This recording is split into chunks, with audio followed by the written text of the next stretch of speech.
So when we did it, where I'm at now in the air is where I thought I was going to hit the stairs.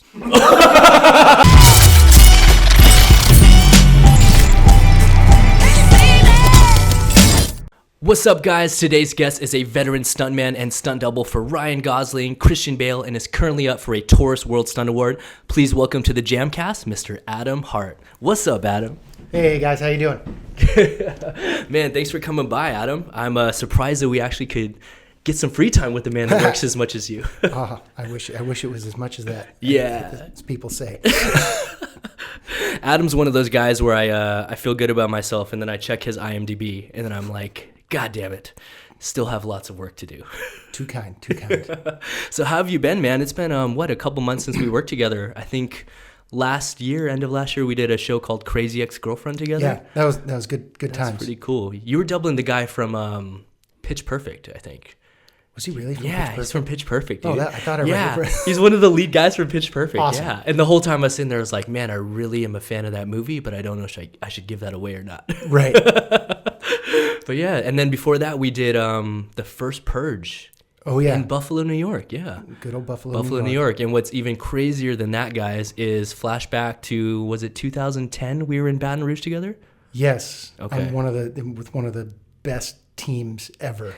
Hands down, one of my favorite teams I've ever worked on. So in 2010, Adam and I it was the first time I worked with him. It was for a coordinator named Mr. Jeff Amata. Yep. And it was a movie called Twilight, Breaking Dawn 1 and 2. So if any of you guys seen those fights, seen that movie, there's like a finale fight scene where they all fight each other as humans versus wolves. It was gnarly. Rehearsing it all through the night because they were shooting during the day. Yes. And the group of people that we had was probably it's hands down one of the best groups.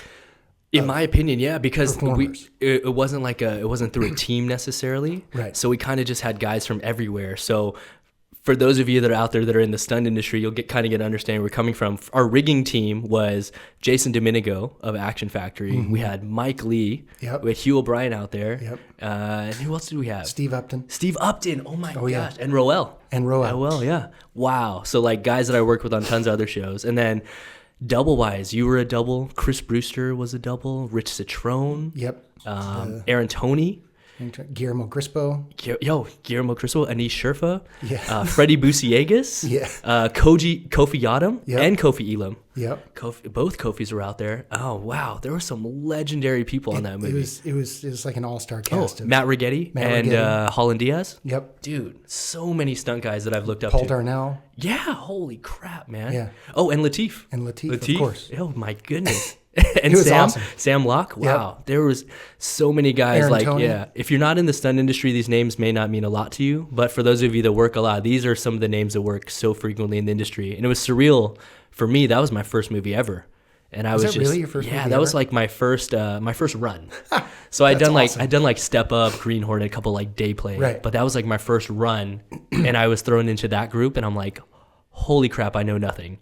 Oh no! There was even John Valera was there. I forgot. Oh yeah, that's right. That was a good time. I forgot John Valera, John Koyama. Holy crap! It was just a good time with a bunch of people that all gelled really well together. Yes, and just played and danced. It was at a cool time. It was almost like before everyone kind of took off on their own. Like a lot of the guys we name now on that list are running shows of their own and have kind of moved on to coordinating. So it's so surreal. And I'll never forget one of the coolest stories about that movie was. One of the weekends, Adam told me that his girlfriend was flying in. Oh, yeah. And at the time, funny enough, my girlfriend at the time was flying in, and they ended up being friends from like high school. And fast forward, that's now your wife. Yes. Yeah. It's awesome. I got an 8-year-old little dog, so we're good. Yeah. 4-year-old daughter. It's awesome. And fast forward to 2019, and I'm sitting here interviewing Adam. So, man, life is full circle, man. So, one thing I have to congratulate you on is I heard you were just nominated for a Taurus World Stunt Award. I was. Thank you very much. And what is that for? Which film is that? It's for the film First Man. Okay. And it's for high work. Awesome. It was also nominated for best rigging as well. Oh, wow. A lot went into that particular stunt. Okay. And who was the stunt coordinator and the rigging team on that? Stunt coordinator was Jim Churchman. Awesome.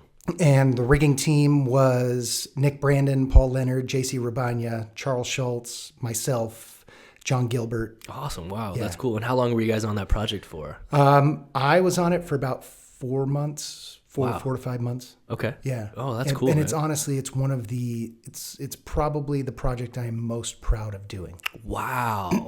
And why would you say that? Just because you're someone that has, like I said, this guy has got tons of IMDb credits. So what stands out? I mean, every project is awesome in my opinion. I mean, it's super lucky to get to do what we do. Totally. We get to go and play and create and make something that no one has ever done before. Yes. And in this case, specifically, we were recreating a man, this man who, I mean, Neil Armstrong, his life. Yeah. And the things that he went through in his own life to get to become the first man on the moon. Totally.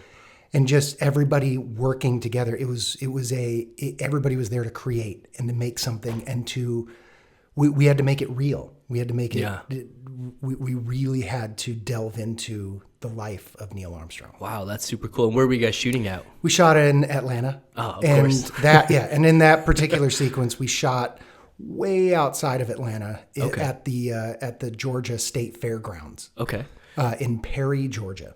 Oh, Perry, I haven't heard of that. And I've seen part of the breakdown of the scene. I know we have a little clip here we're going to take a look at.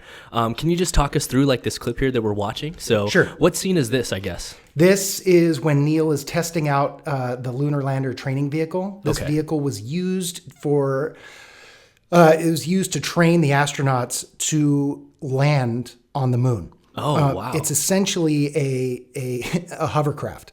Okay. And in the middle of this machine is an actual jet engine. Okay. And so it's putting out a lot of downforce. And then from that you have nitrogen on the sides of it, which helped it level and balance and so that they could get used to doing like flying. It's like a real life simulator, I guess. It is, yeah. And it was essentially how they were going to land on the moon. Wow. And so there were 5 made. 3 of them were destroyed in testing phase. During holy crap training. Yeah. And one of them was destroyed by Neil Armstrong. No way. And so you're recreating that moment. Yeah. And so what happened was Neil was about, I think he was about 100 feet, 150 feet above the ground when things went sideways. Yeah. And in the actual clip, I mean, we studied the actual clip of it. We spoke to people that knew, and he came out as it was turning sideways 150 feet. What? And so he ejected, and it was really cool because in this, we did this sequence in 4 parts. Okay. So the first part is the ejection. So that's that part right there where you leave. Yeah, they blended the actual ejection and then the winch part together. The first part, the ejection, was a 50-foot ratchet. Wow. Through the cockpit, and the cockpit I had literally, it's all aluminum, and then the hole that we had to go through was probably I had maybe 1 inch to 2 inches on every side. No way. To get through. So you had to make it through very precisely. Yeah. So I had to grab and then just hope a toe didn't catch. Because they're just popping you on a button, right? Wow. Yeah. So that was a 50-foot ratchet up. Then we went to where we had the LLTV hung by a crane 60 feet in the air. And then the LLTV was doing, then we put then from there, we ratcheted both myself and the chair out of the LLTV. Okay. Now I'm on a computerized winch system. Okay. And the chair is on a straight ratchet. So I have to hold on to it because we're going to be pulled in 2 separate directions. Totally. Yeah. So Jim Churchman, the stunt coordinator, is a genius, and we designed this winch move to take me from 60 feet to over 200 feet. Wow. In the air, simulating an ejection. Mm-hmm. Then at the top, it simulates the canopy opening of your parachute. Totally. So there's that little moment of free fall before it catches. Yeah, and that's where you see me get slightly weightless, and you see the explosion underneath, which we did have the explosion going off underneath. No way, sick. So, and so we designed it so it went up, and it almost looks like I spin as I'm going up, and we go up that high, boom, do that, and then grab on and then I grab onto the camera, which is above me, and I'm operating camera. You're showing the POV. Yeah, I'm operating that's like how they got that like shot. I'm looking around. Wow. Yeah. I was wondering how they got that shot, if they had to op up there or not. Yeah. So upward. So as I'm performing, I'm operating 200 feet up in the air. And blind operating at that, Yeah. because you don't have a viewfinder. Yeah. Well, we were shooting on film, and it was a No 16 millimeter camera that we had. You guys were shooting on film? Yeah, it was fantastic. The whole movie. Wow, that's incredible. So I'm up there doing that, and then we simulated it going. I had to act it going down. Yeah. Then a buddy of mine, Travis Finagi. Okay. Yeah, totally. I use him all the time on Yeah. stuff. He's a world famous skydiver. Yeah, he did did a parachute jump. Okay. So in it, you can see here it comes up right there. You can see him off in the background. That's him. Yeah, I see him in a parachute just between the smoke billowing. So he had to jump from 2,000 feet. So not very high. That's not high at all to eject and with pull. a vintage 1960s parachute. Oh, he did real, which is a round vintage chute. Holy. And he managed to maneuver the chute within 10 feet of where they wanted him to fly through. That's incredible. So he's part of the nomination as well. Okay. And he's shout out. I didn't earned. know that. Wow. Shout out to you, Travis. Man, Yeah, that's awesome. he crushed it. So Travis did that. And then it ends with both Ryan and myself did the final part, which is where you see him come in from about 25 feet, hit the ground. Yes. And then the winch takes over. We actually we built a hoop and connected all of the paracord to the hoop to make it look like. I think I saw like a BTS of that on like Entertainment Tonight or something like that. Yeah. And Totally. you can see it right here. It's either me or Ryan. We both did it, but Ryan, I mean, talk about an amazing performer. Actor. He gets into it. And he, we've worked together now for 8 years, and he really did awesome. And what other shows have you doubled him on? I know you did Blade Runner. I did Blade Runner. I did Gangster Squad. I did some driving for him on The Nice Guys. Oh, okay, Yeah. okay, totally. So it's been it's great. But That's a cool this stunt, man. this was one of the coolest gags I've ever gotten to do. That's cool, man. And to be that high, it was awesome. Yeah, it's almost like the film doesn't do it justice for like what you were probably out there experiencing and doing. Like, holy crap! And then and then it all came together to that awesome rad sequence. Amazing. And now part of our thing was we wanted to see Ryan at the end of it. Yes, that's why you had him do the practical drag. Yeah. So then it was a good time. Man, that is super cool. So I have a question: how many Taurus Awards have you won? I have won 0. How many have you been nominated for? This will be the 4th nomination. Wow, number 4. What were the other 3? Do you remember offhand? The other ones, going backwards, were the last one before this was nominated for Best Fight for 300 Rise of an Empire. Yes, for the opening marathon battle sequence. Totally. Next one was Best Specialty Stunt, which was a group of us for Inception. Okay. It was during the shootout sequence. There's a part where it was cars, people getting smashed between cars, cars getting a car fishtailing, hitting the front of a car, taking out another guy. It was a big sequence. Yeah, huge scene. Yeah. A lot of moving parts to it. And then the first one I ever got nominated for, which was kind of like big breakthrough, and I thank Brad Martin every day for it, was because he hired me out of Wally's book. Oh, no way. And through a recommendation from Hidokota. Yeah, he gave. Wow. And he hired me to do a fight with Bruce Willis, and in the fight I got thrown down a flight of stairs. I think it was 27 at the time, and it was holy crap. And so I got nominated for hardest. So you did get nominated for that one. I did. Wow. In my opinion, that is the wildest stair fall I've ever seen to date on camera. And I've seen some wild ones. I've made Paul do some crazy ones for me on camera. I got to show you some of Paul's stair reel from myself. Please. But yo, man, I have to take a break to tell everybody this, just like an anecdote. I have had several people tell me they want to get into stunts before, and I'm like, that's cool.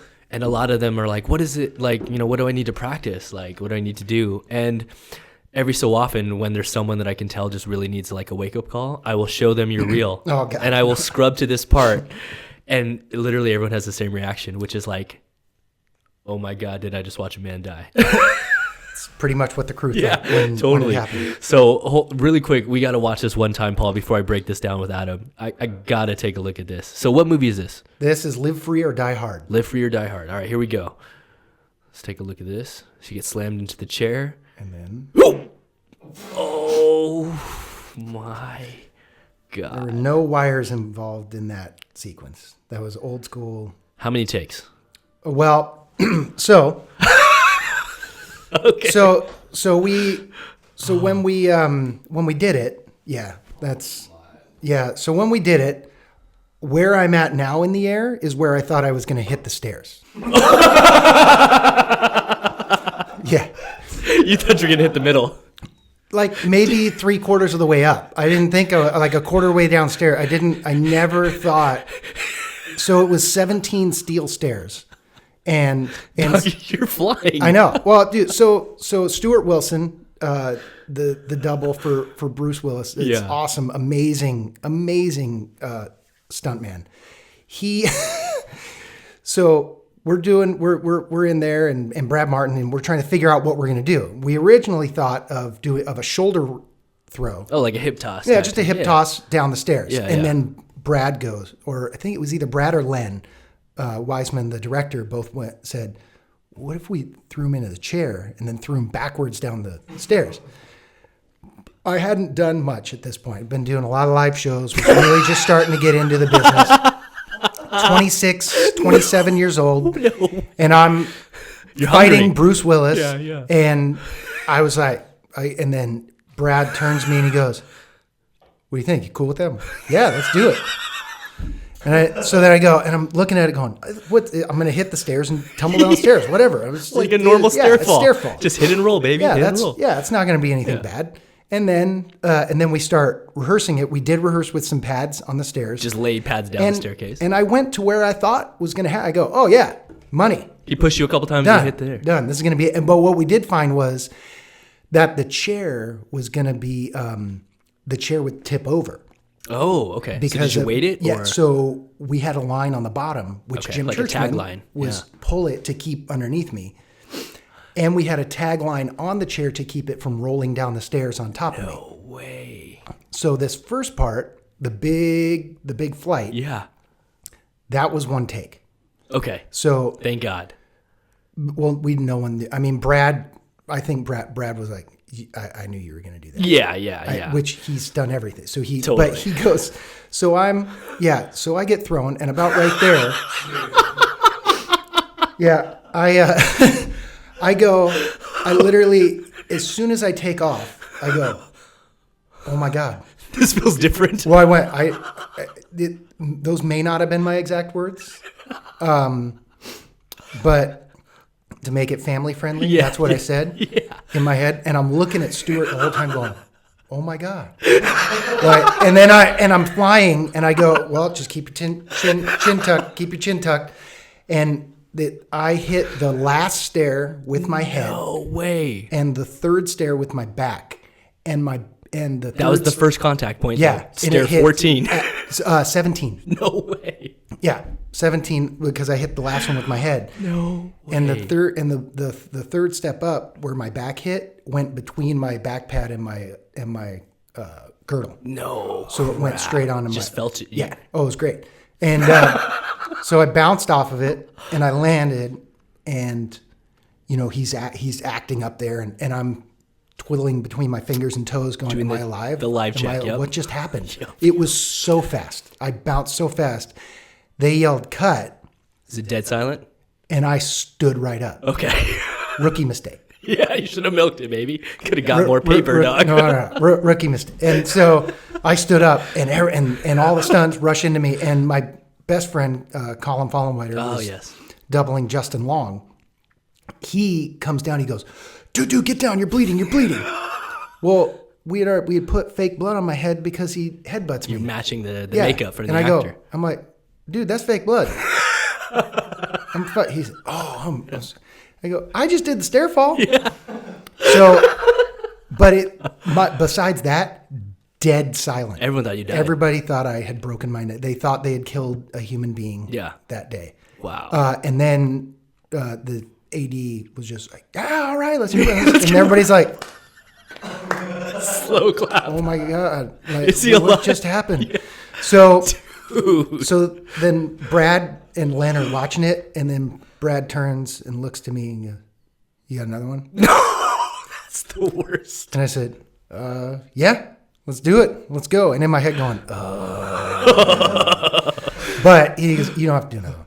You're good. He goes, but because it was such a big throw, they didn't get the roll. Len wanted the roll. Yeah. So he said, I do need you to go 3/4 of the way up and yard it. Yeah. And I said, all right. So I did that twice. Okay. But when I did it, I had to hit and then start the roll and then extend my body out so I landed flat. Yes. And you can see the slide at the end where he's dead. Yeah, yeah. Or dying. Holy crap. Yeah, the coolest, Bruce, that was first thing up in the day. Oh, okay. Lucky. He wasn't there. So then later on in the day, we come down to do something, and he's in the middle of rehearsal, sees me standing there, stops rehearsal, walks straight over to me, grabs my hand and is just like, he's like, no, that was a stunt. Nice, dude. And I was in my head going, this is Bruce Willis. It's like John McClane just told Bruce me. Willis. Exactly. Yeah, he said, Detective John McClane. You should cut that stair out and put it up on your wall. Dude, that would be epic. I said, we live in it'd be great. I don't live in your world. I can't take I can't just request a stair to be taken out from a government facility. Yeah. Man, that is crazy. Now that you're telling me though that you were very young in your career, it makes a lot of sense, because I tell Paul my first story. My first SAG day on set ever was a backward stair fall that I would never do again in my career. It was one where I had to, it wasn't as crazy as yours, but I had to walk up 14 stairs outside of a restaurant in Chinatown, and I had to get shot in the forehead and dead plank to the stairs. Yeah. And that freaked me out my first day on set. I was like, this is what I want my job to be? Oh, yeah. I remember like going home with like anxiety, like I don't know if I want to do stunts the rest of my life. Oh, yeah. Dude, it was gnarly. It was, and even today I look at it and I go, that was dumb. Yeah, it was awesome. It's one of those that you live to tell, and you got the footage to prove it. That's the coolest thing about our job, is that like it lives forever. Like you don't have to tell the story. You can physically show people this for the rest of your life, man. That's so insane. So I have a question. With someone like yourself that's got to do such crazy stunts like this, I know you mentioned that First Man's one of the most memorable films. Yes. What's another stunt? Is there a stunt that stands out in your mind as the craziest you've done, or would you classify that one as it? That is clear. That's it. Honestly cool. I don't, because it's like an old school stunt. 100%. Because nowadays we can use wires and we can use a lot. It's not that we're thinking smarter, but it's not. It was just different. This is one of those gags where you just had to do it. Yeah. There's no way around it. Yeah. And no these VFX. just don't happen that much anymore. No, that could be done on a wire or a VFX shot these days. Yeah. It definitely could. You could go to a blue mat or something like that. But that was the craziest. I mean, it was fun. That is insane, man. Well, one thing I've always wondered, because I've obviously tracked your career over time, and before we get into the other stuff you've done, how did you exactly break into the stunt industry then? You said live shows, or how did you get into it? I mean, so from a young age, I grew up in Orange County, California. Okay. And from a young age, I wanted to do action on film. Cool. Grew up watching, which is funny, I grew up watching a lot of old movies like Errol Flynn and all that. No way. And I was like, it was like Errol Flynn, Bruce Lee, Jackie Chan, watching all of these cool, and obviously Arnold Schwarzenegger, Sylvester Stallone. Classic American heroes. I'm watching watch them going, I want to do that. Totally. I want to, watching people, back then they did these things called stunt stories, which was this like hour-long deal showing stunts and stuff. And that's when Dar Robinson was doing stuff. Yeah, shout out to Dar Robinson. And and I remember watching these going, this is awesome. Yeah. Not only that, I would go to Knott's Berry Farm. My family we'd go there, Wild West stunt shows going on, Universal Studios.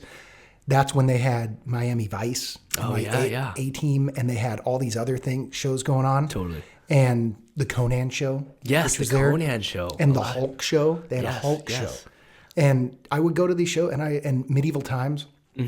Go. I remember getting my photo taken with the knights. Okay.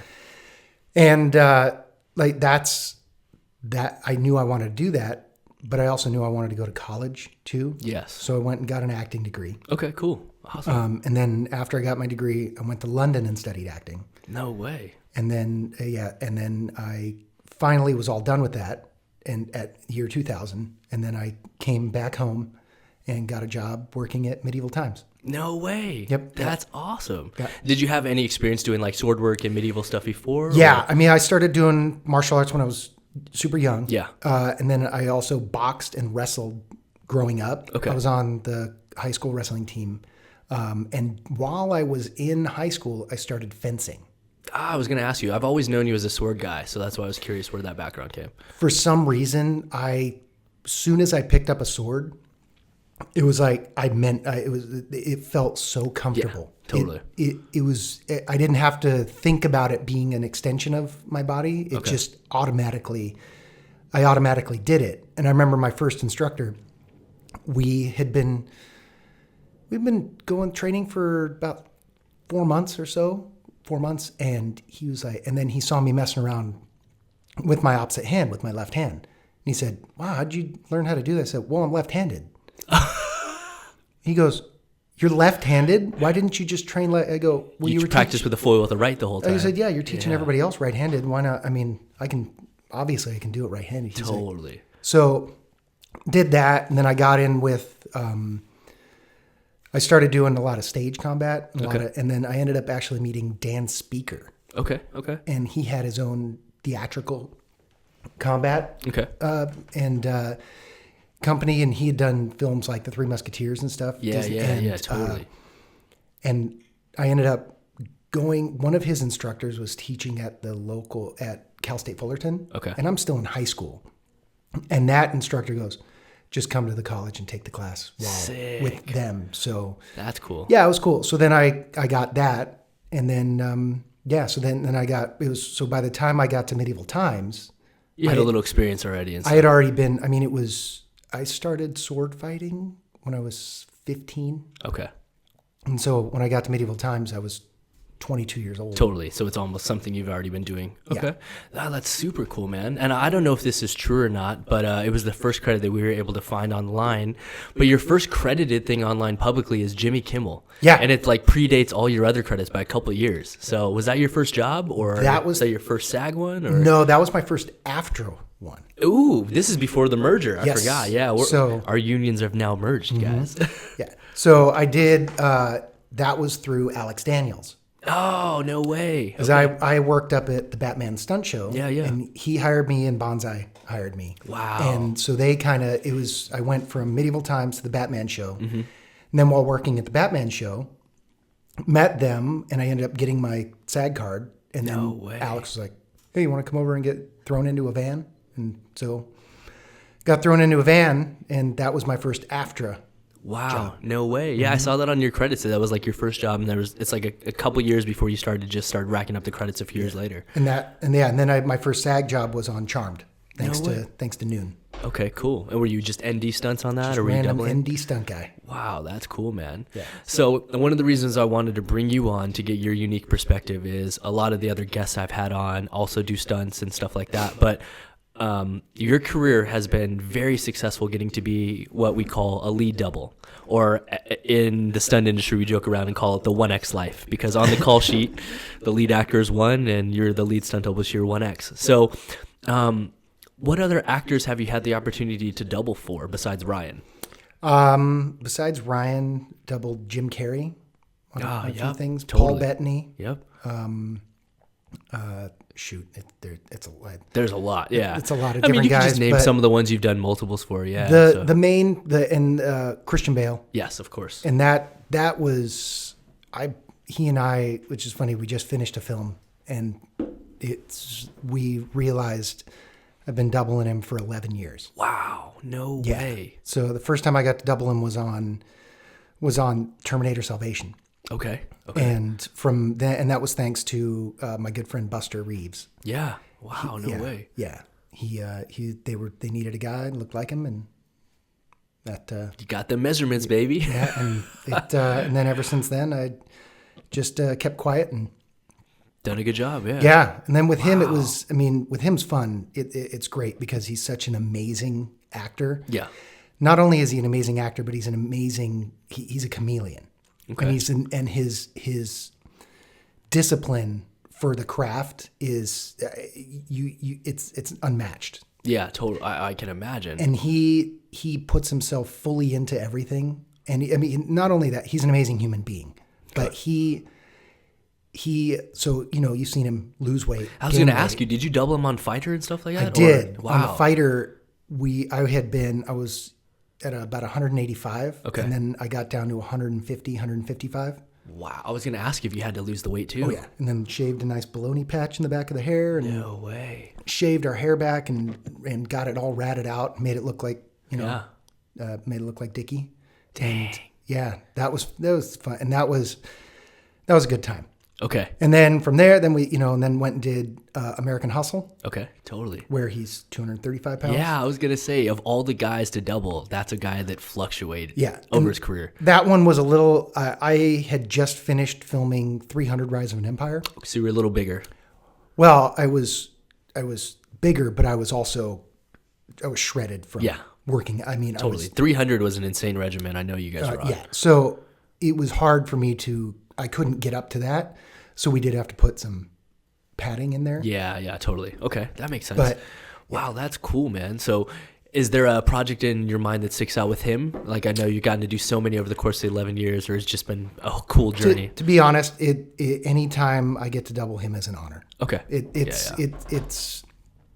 It really is because he's so good. Yes. And he picks things up like no one I've ever seen. You show him how to do something, he can do it. Wow. Okay. And the same thing goes with Ryan. Ryan they're both, I mean, both of them they're professional. They're just so good. Yeah. I don't know if I've told you this ever. Maybe we have talked about this, but my mom and dad trained Ryan for his first TV show ever called Young Hercules. So awesome. I have pictures with Ryan where I'm like 10 years old, man. Oh, that's... And like, I'm barely like up to like his hip or something like that. And it's crazy to see all the success that he's had these days, but then to like full circle have a friend of mine that doubles him is like probably one of the coolest things ever to see. That's awesome. Yeah. Yeah, man. I remember watching that series. Yeah. And so it's fun. I have joked with him about him. Like, about the young... I go, dude, I watched you. You were Hercules, He's young Hercules, dog. Yeah, dude. It's so funny, like how much he's grown up since then. Oh yeah, dude, that is super cool. So I have a question for you, which is for just to try to like share your experience and your knowledge for other people out there, kind of looking to do what you're doing. Mm-hmm. How tall are you, and how much do you weigh? I am 6'1", 180 pounds. Okay, and I asked that because that kind of falls within the 1X measurements that we talk about. Yeah. For those of you out there looking to get into stunts, I would say 1X measurements are generally like 5'11" to 6'1", 165 to 185 pounds. Yep. And if you're Caucasian, it's generally even better. Yeah. Well, it's so funny. Just more. Because when I started, I was 6'1", and I weighed 150 pounds. No way. When I started at Medieval Times. Okay. And did you just gain naturally over the course of maturing, or did you purposely gain that weight to double? Well, I think it was, I had slowly been starting to gain it. And then by the time I think when I was doing The Dark Knight, because I was like, you know what, I need to get a little bigger. And then there was rumors that I could possibly be going to double him on Terminator. Yeah. So I went, okay, well, I'm going to gain some weight. And so I was doubling Paul Bettany. On Legion. Yeah. And he wanted to get in really good shape. Totally. And so I was like, all right, I'm gonna put on some size. So I actually got up to about 175. No way. Okay. And it was awesome. I went, oh, well, this is where I'm supposed to be. Yeah, this is natural. This should be walking around weight. Yeah. So so it was great. No way. Okay, that's cool. And how did you get down to the 155, and how long of a timeline did you have for that? Well, I'm very lucky. My family has very good genetics. Good genes. Yeah. And I actually lose weight faster than I can gain it. Oh, okay. So if I do absolutely nothing and eat whatever I want, I actually lose weight. No way. So you lose mass. Yeah. Yeah. So what I did was I would eat 1 meal a day. Ooh. And eat some nuts and stuff throughout the day, but that was it. I'd have a huge breakfast and then just... Wow. And because I had to lose it in 3 weeks. 3 weeks? Yeah. From what weight to what weight? Like 180 to 150s? Yeah, 155. Oh my God, that's frightening. Yeah. And now that I've done that and gained weight, especially after doing 300, learning from them. Yes, yeah, proper nutrition is. Now I can fluctuate easily 10 pounds either way in a matter of 2 weeks. What would you say is the most physically demanding role you've done? Would it have been the fighter weight loss, or was it the training for 300? 300. Okay. And what did that consist of? Because I knew at one point, every guy I knew that was on that show was shredded out of their minds. Oh, we would, I mean, it was before we started shooting, it was 3 months of training.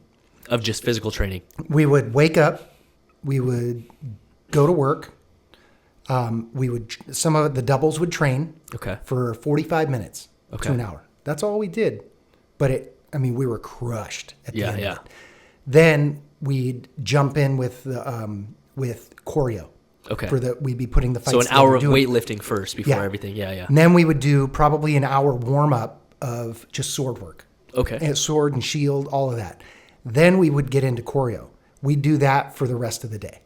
No way. So we would do 8 hours of work. No way. Yeah. Every day for 3 months. So. Every day for 3 months. And were you guys on a strict nutrition plan? We were on a 2,000 calorie diet. We ate 5 meals a day. We ate breakfast, snack, lunch, snack, dinner. Wow. And it was all about portion control and really getting us into that. Were they trying to get you guys in a caloric deficit to get shredded, or was it just balancing out the amount you're burning off? Well, and in this one, we weren't, because we were Athenians, we weren't Spartans. So we didn't have to be, the super, super shredded. Totally, yeah. Although there were, we ended up getting that way just because, it's like anything. You get it, and the endorphins you get from it, you get you really start to you get into it and you almost get slightly addicted to it. 100%. Yeah. So they say do anything for 20 days and it's a habit. So 3 months in, we'd be on the weekends let's go train. Let's go train. Totally. Yeah. So and we weren't. There was no alcohol. No, we were just very focused. Focused on what we were doing. Man, that's crazy. And that not only that is training, and then having that almost like a caloric deficit. Yes.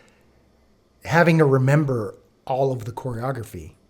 Because I've heard about that. I have friends that did the original Power Rangers in Japan back in the days, and they said that most of the times injuries happen from guys being in a caloric deficit because they got a small bento box with like such little amounts of food. By the time they're in their suit for 8 hours, they burn that off instantly. Well, luckily we were practically naked. So true. There was that. so at least you're not overheating necessarily, but yeah. Except for the ones that were on Xerxes' side. Okay. Because they were full, armored up, everything. No way. Yeah, they got to wear pads. Covered. Yeah, okay. But that's wild. So I know one of the things you've been doing also, in addition to all of your doubling these guys, is delving into coordinating stuff here and there. I know you got to go out and coordinate some episodes of Punisher. Yes. Is that correct? Yeah. Cool. Thanks to Eric series. Linden. That was awesome. Awesome. So the new series on Netflix, the one that just came out? Yeah. Awesome. Yep. Awesome. And then with that being said, for someone that's been a performer and is now delving into the other side where people send you their stuff, what are some tips and advice you would give to someone that's trying to get into stunts at a beginner level? Is there something they should train or something they should get into? I think first you have to ask yourself if it's really what you want to do as a performer, because it's a very hard job. It's probably one of the hardest businesses you could ever. It's not as glamorous as everyone thinks. No, it's probably the opposite. Yeah, everybody sees all the stuff. Anytime you're on the set and that's the glamour part. Yeah. That's the vacation. Yes, correct. Your job is, first off, you should be training in fights, driving. You can be a specialist, but you need to train everything. Totally. Because you're no use to coordinate. If you should be a toolbox, you should be able to. They go, hey, I need this. I can do that, or I can. you should be able to do it well. You can't just say, hey, I've done it once and I can do this. Totally. And have a big thing is self-awareness. Yes. You need to have a humble self-awareness. You have to know, I can't do that, or that's something that I maybe, the ability to say no to something is a huge, huge benefit. And also take acting classes. Yeah. You have to perform. Dude, I'm so glad that you said that. Not because I think everyone out there is going to run out and go take acting classes, but it's a huge part that I feel like a lot of guys are lacking, which is the performative side. Right. A lot of guys in our business are so physically talented, but they didn't take acting lessons, and half of our job is pretending that you died, pretending that you got hit. It's acting. If you're in a fight scene, you can be the most amazing fighter. Yeah. But if you can't perform in the scene, because you're going to be in the scene with the actors, and they're going to be performing. Totally, yeah. So you need to be able to perform and keep everything safe. And that's where having that acting side really helps. Yeah, totally. Yeah, no, that's a really cool tip, and I hope someone out there takes that to heart and really thinks about it. I went to college for acting too. Yeah. So before I did anything in the stunt world, I had at least some stage combat experience. But more than anything, I learned characterization and being able to portray a character. Right. Because I think that's the biggest thing that people lack in our business is that they think, I can do the choreography. It's 8 beats, but it's are you doing the character? Right. Are you portraying the character in that choreography? Well, and it helps. So. An example is during The Revenant. I was just going to ask. This is literally my segue into it, dog. Thank you, Adam. That's what it's good. Here we go. So it's like in The Revenant. Yeah. The Revenant I was very lucky to have been brought on as fight coordinator on it. Thanks to Doug Coleman, one of my mentors. Yeah, shout out to Doug Coleman and Brian McLeod. That's two of my mentors, and they brought me on to bring. And that movie there's moves. But it's a performance. It's the visceral feeling you get from watching it, as opposed to being look at that insane choreography. Correct. It's the feeling. Yeah, it's about being organic and bringing things from a place of reality. Yes. It's not there's superhero movies where it's that's what you're supposed to do. It's the moves and it's the stances.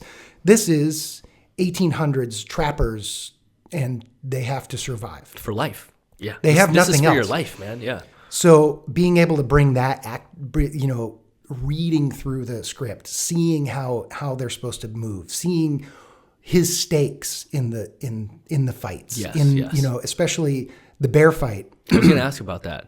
Movie magic. It was wonderful. How long did it take to design that fight? Took quite a while. And it was a shot in a oneer, or was it shot? It was. Okay. Through movie magic. Okay. Not much I can say about it. Okay. I can't really give that away. Yeah, of course. But it was as difficult task as it looks on screen. Yes. Okay. And it took an entire village. Okay.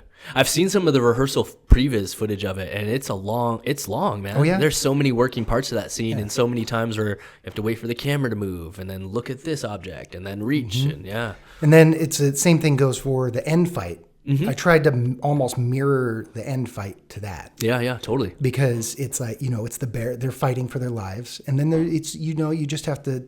It becomes a dance. So how do you choreograph a bear fight?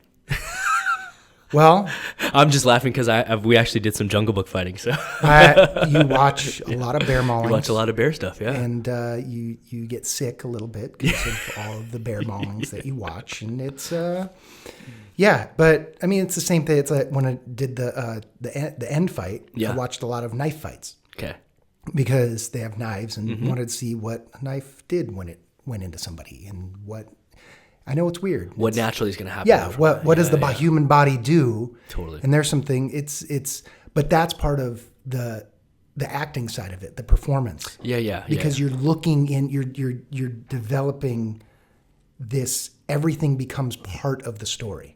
Our action, what we do, is part of the story. Yes. And especially in that movie, that without the action to help drive and to help create the stakes and whatnot, and then it's a different movie without it. Completely different. It's a different movie without it. So that's the beauty of. That's where I feel like. With that acting background and that knowledge of theater and how it works, it's being able to speak with the actors and saying, where are you in this sequence? Totally. How do you see this going? Where, what's your character feeling at this point? Yeah, totally. These are all things that I'm stoked to hear from you, The fact that you even brought up one of the main points, which is something that I get into debates with people all the time about, but you brought it up naturally, which is like the action is just there to heighten the story. Correct.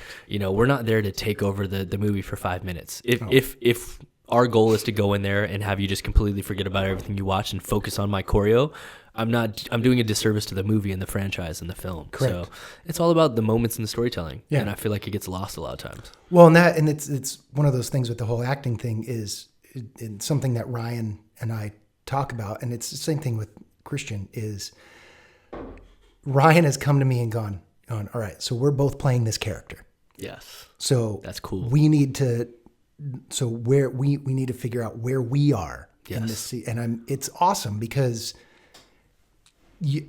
I'm able to communicate with him. Yes. On that level. Yeah. It's not, hey man, do this move, do this.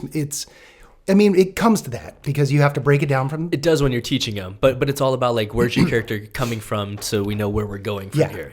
We know where to start. Mm-hmm. So it's not just we're not starting off at the top. Yeah. We're starting off here and able to put those, the valleys and we get it all in there. Yeah, the way that we design fights should be the same way that to design scripts. There should be acts, and there should be rises and falls, and there should be a story. There should be a beginning, a middle, and an end. Always. Yeah. If you're lacking that, or if you ever watch a fight scene and it doesn't have that feeling in it, it's probably just because they were just trying to show choreo. Yeah. For choreo. Yeah, it's a narrative. Yeah.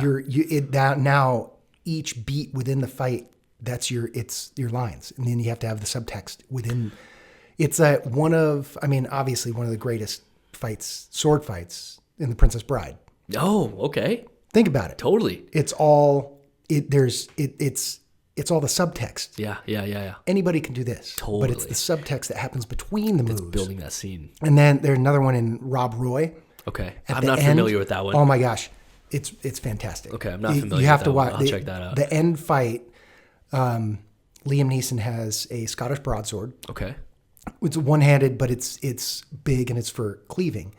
And then the antagonist has a small sword. Okay. And he fights more of a fence. He's very, very quick. So Liam Neeson just gets punctured a bunch. Totally. And it's this slow, real long. It's a really gnarly fight. Nice. But then eventually, like it just gets like Liam Neeson gets one hit on him. That's all he needs, though. Damage. Like takes his arm off. Yeah. But within the fight, it's those beats. I mean, you go back and you watch some of the Bruce Lee stuff. Mm-hmm.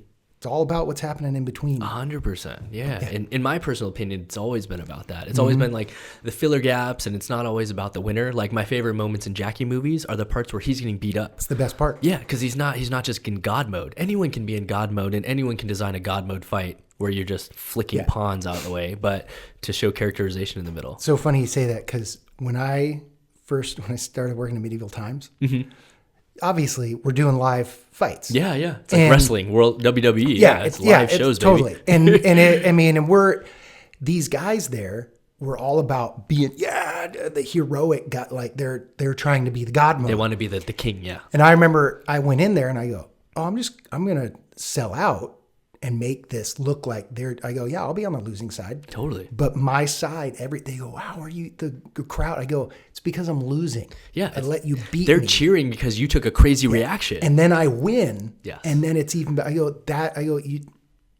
you can be the cool guy all the time. Totally. But when you have a journey, that's where the audience gets drawn in. 100%. Because the audience wants to see reality. Yeah, totally. They love. I mean, it's like all the old movie. You can see the old. You have your hero starts off here.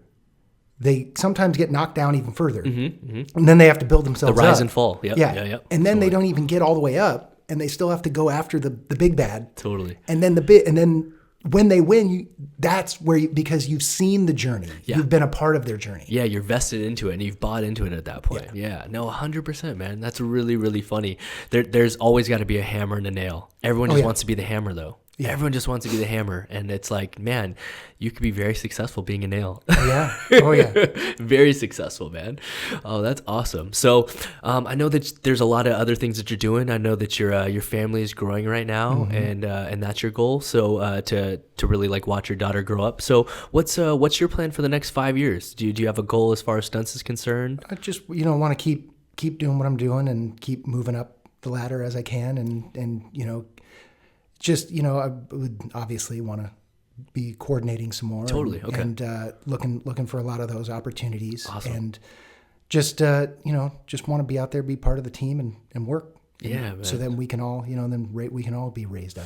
That's what I'm saying. Like I don't want to work selfishly for myself. It's like I want to work with all my friends too. Yeah. Well, and it's then we all work together and build it up. And 100%. Yeah. That's really cool. And then is there any advice that 25-year-old Adam wishes that you knew about this business now, just for any of our listeners out there that are new and starting off? I know you mentioned a lot of great things, which is like become like a toolbox, basically be a Swiss Army knife where you can do every single thing if you can. But is there anything else out there for our listeners that you wish that you knew at a younger age, or something that you would have done a little bit differently or pushed harder at? Man, I feel like I would have been very fortunate on I would have said try and get your SAG card sooner. Okay.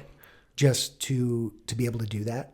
That may be some great advice for someone listening right now that's on the fence about it. Because I did live shows for a while. Yeah. And during those times, I didn't have my card, and eventually people started asking me, hey, can you come in? You wanted to send you in for an audition. I'm like, I don't have my card. And they go, we can't have you. And I remember thinking, it happened so many times, I just went, I got to get my card. Okay. So, but besides that, I've been very fortunate to get to work with 4 amazing stunt coordinators and have amazing peers to come up in the business with. Totally. Yeah. Like the support system, it's been amazing. Like I've had some really wonderful people to have helped get me to where I am. 100%. That's something that I pretty much state as like an overall encompassing theme of this show, which is if you do your job correctly and you're a good person, you will get taken under the wings of some very cool people, and you only need a couple that can take you. I've been very successful that a couple of guys take me under their wing, and I have no regrets. It's been an amazing journey. Yeah, it's been. I mean, I've been the people that we all started together. It's like I remember starting with Freddie. I know. And starting with Colin. Colin and I lived together and did, it's just these groups of people, and then we all just did well to each other and with each other. Exactly. And help each other rise up. Yeah, man. No, that's definitely what it's about. And honestly, I think that piece of knowledge about getting your SAG card is probably going to mean a lot more than you think to some of the guys out there. Because I get that question a lot from guys that are on the fence, especially from a monetary perspective of like, I don't have the money to join right now. Should I join? But it also is a closed door. If you're not eligible, you can't even be put up for jobs at a SAG scale pay. So it's a catch-22, as everything is in this business. and literally hustle and keep training. Yes. That's the thing. Totally. And I always ask coordinators to come on the show. If someone were to hustle you, are you opposed to them hustling you on set? No, of course. Okay. That's where everybody, you have to. It's a standard practice, right? Yeah. Yeah. And I actually get emails and every few weeks, and it's wonderful because I keep everything that I have. Totally. I will at some point just be coordinating and so I will have, that base of a digital file. Yeah. That's right. Man, that's cool, man. Well, hopefully I'll be able to send you my stuff. Get added to that list, man. I appreciate it. So how long until the Taurus Awards comes out? Do you know? I think the Taurus Awards are in May. Okay. So voting's open now. Okay. So get out there and vote if you have the right to vote. And... I mean, like I said, lucky to be in a group. I mean, all of the gags in that category are amazing. Just to be nominated. Cool. Everybody that's been nominated is wonderful. And I think anybody voting should watch and see everything and make a good, educated decision on what it is. Totally, you know man. I mean? Yeah, definitely. And for those of you that are interested, go check out the Taurus Stunt Awards online. Even if you're not a voting member, you can go take a look at the stuff that's nominated. Well, and you can also donate to the Taurus Foundation. Yes. And the Taurus Foundation that's the thing. The awards are the awards. Yes. But the Taurus Foundation is there to help injured stunt performers. 100%. It's to help our own. It's to help our family. So that's the most important thing. Is go on there and just donate. I mean, donate $5. It doesn't matter. Whatever you want. Think about it, because you can help somebody out greatly that really needs it. Yeah, no, that's the most important thing. That message gets lost a lot amongst the awards and the party and stuff. Right. But it's all about the Taurus Foundation. So we'll put a link online, guys. Definitely go check out that website and go donate. Please do donate. Help them out. Yeah, man. Do you have anything else coming up work wise? You kind of just doing a few things. I'm gonna go.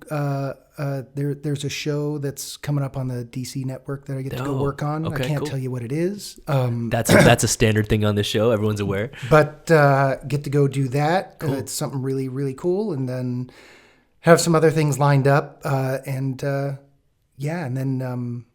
this weekend. Yes, I was going to ask. You have an event this weekend, right? This weekend, good friend Jim Churchman has a foundation that he started after a dear friend of ours passed away, Trevor Haberstad. Yeah, shout out to T-Hab. Yeah, Jim Churchman started this thing. It was called the Smile High Club, but now it's called the Flying Heroes Club. Cool. With the name has changed, but it's at the Strand Brewing Company down in Torrance, and they. It basically what it does. He flies challenged children like superheroes. No way. Yeah, puts them on wires, lets them fly, and it is the most amazing event you could ever be. Do you know what the event's called, or it's the Flying Heroes Club? Flying Heroes. Okay, cool. And or Smile High Club. Okay, I think cool. they're in the transition right now of changing the name. Yeah. But please, if you can, come down to the Strand Brewing we'll throw some Company. info on the screen and in the description below and stuff. Yeah, and then go check it out. Even just to go watch these kids and watch the smiles on their faces. Some of them live their lives in wheelchairs. Totally, man. And the second they fly through the air, wow. it will bring a tear to your eye. Yeah, it's man. Wonderful. And please. That's cool. So I'll be there this Sunday. And I'll actually be data wrangling and helping out, and it's just a really good time. Definitely, yeah. We'll definitely I'll get some info for you. I'll put it on the screen and we'll put it in the description box below so people can check it out. Awesome, man. And maybe we'll have you back here after the Taurus Awards. Who knows what will happen? Just to touch base about everything. Cool, man. Yeah, we'll definitely bring you back again. Real quick, man. Take a look into that camera right there. Where can people follow you on social media? What's your socials? I am at Loneheart Entertainment on Instagram. Cool. And that's about it. I've left all the other ones, but I have the Instagram, and then I also have my website, stunthart.com. That's STUNTHART.com. Heck yes, man. Well, thanks for coming by, Adam. I really appreciate your time, especially with your busy family schedule and work schedule. Thanks for having me. But please say hi to your wife and the little one, man. I will, Definitely. Thanks again, guys, for tuning in to another episode. We've been getting a great response here. Please be sure to like, comment, and subscribe. And just remember that every Monday, we've got brand new jam breakdowns looking at the top clips in parkour, freerunning, dance, and calisthenics from around the world. And then every Friday, join us for a brand new JAMCast where we interview influential members of the movement world, just like Mr. Adam Hart himself. So with that being said, guys, as always, special shout out to Mr. Paul Whitecotton running the Switch Rap behind us there. A very special thank you to Mr. Adam Hart for coming through and being our special guest for the day. And as always, guys, I'm your host, Travis Wong. Thanks for joining in to another JAMCast. Until next time, we will see you guys soon. Peace.